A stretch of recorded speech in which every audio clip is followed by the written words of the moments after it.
There are a couple of additional things I want to do with this problem.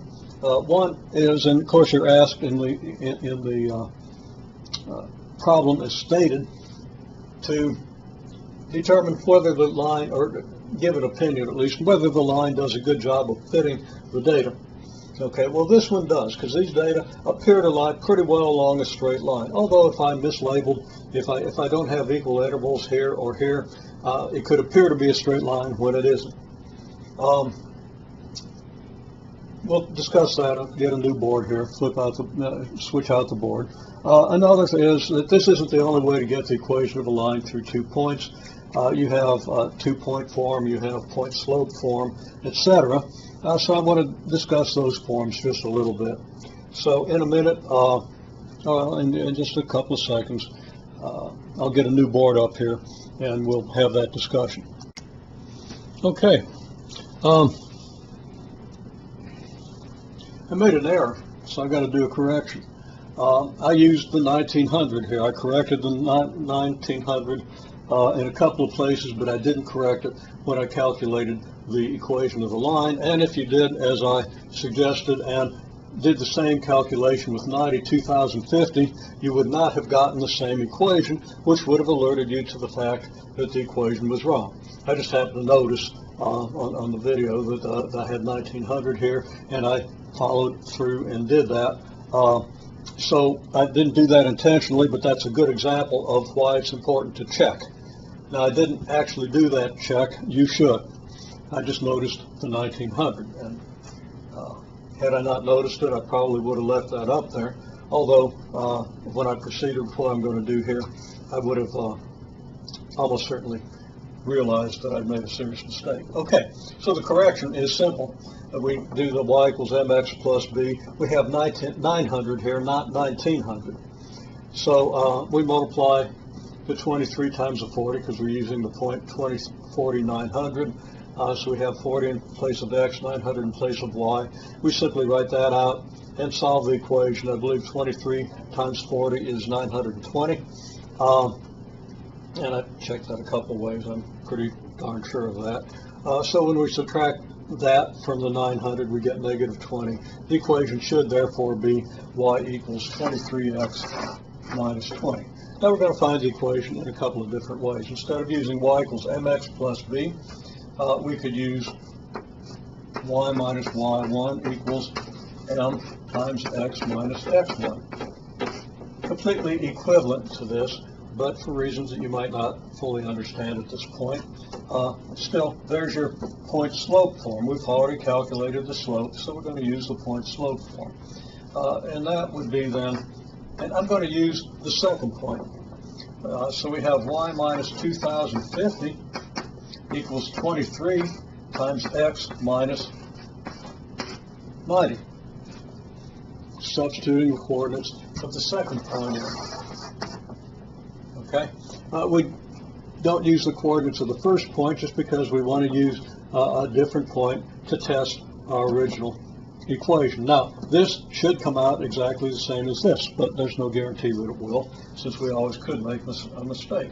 So we get y equals, we're going to add the 2050, we're going to multiply through here, we're going to get 23x minus 23 times 90 plus 2050. Now I've combined a couple of steps, but those steps ought to be very clear. Again, we added 2050 to both sides and we distributed through with the 23 here.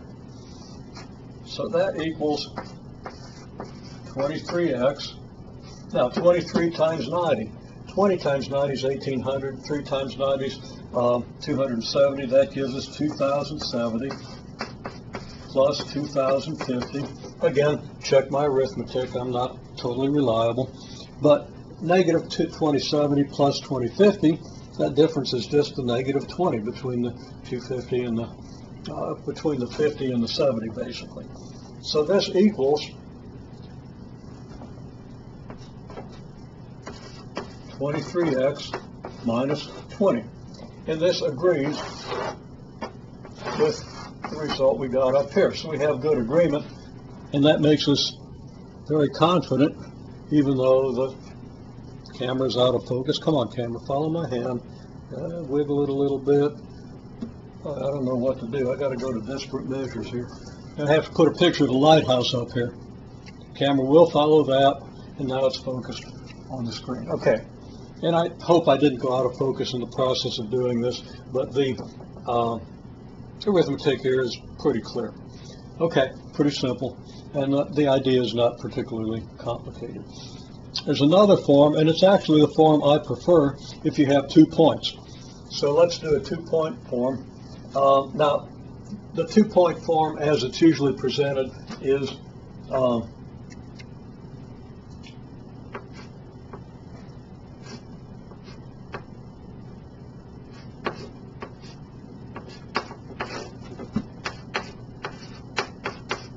this.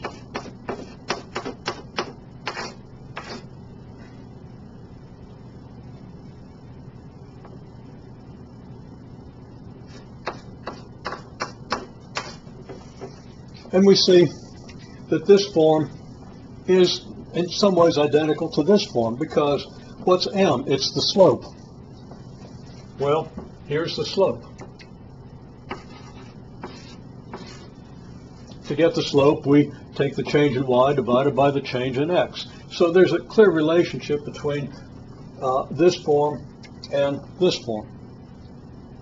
Okay, I prefer to write this because in some ways it's even easier to remember, but whatever works for you is fine. I kind of like this form, y minus y1 over x minus x1 equals y2 minus y1 over x2 minus x1. This just says that the slope from x1, y1 to the point xy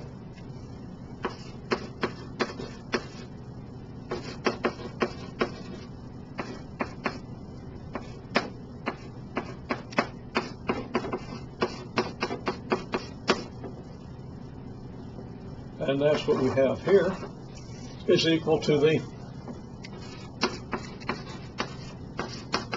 slope from x1, y1 to x2, y2.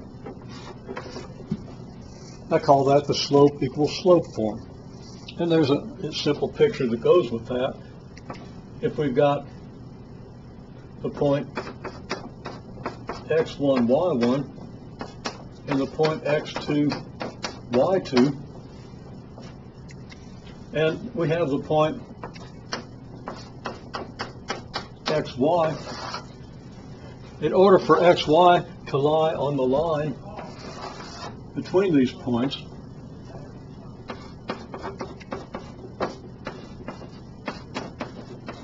xy is going to be on the line provided the slope from either of these points to xy is equal to the slope between the 2 points, because on a straight line all slopes are equal. So xy is on the line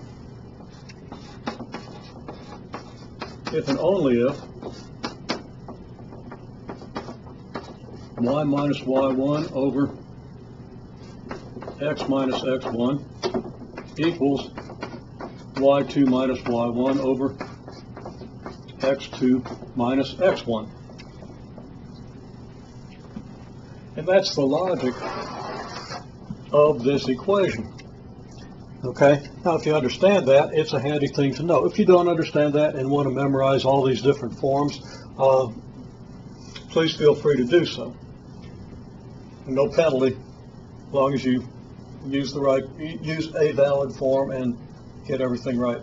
Okay, in any case, for this calculation, we have y minus y1, which is 900, y is 900, over x minus x1, x minus 40, equals y2 minus y1, that's going to be 2050 minus 900,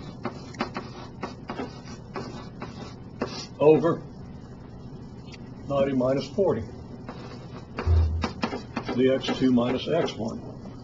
So we get y minus 900 over x minus 40 equals good old 23.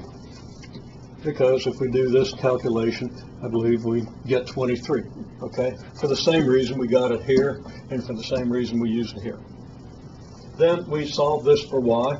We get y minus 900 equals 23 times x minus 40. And we solve for y.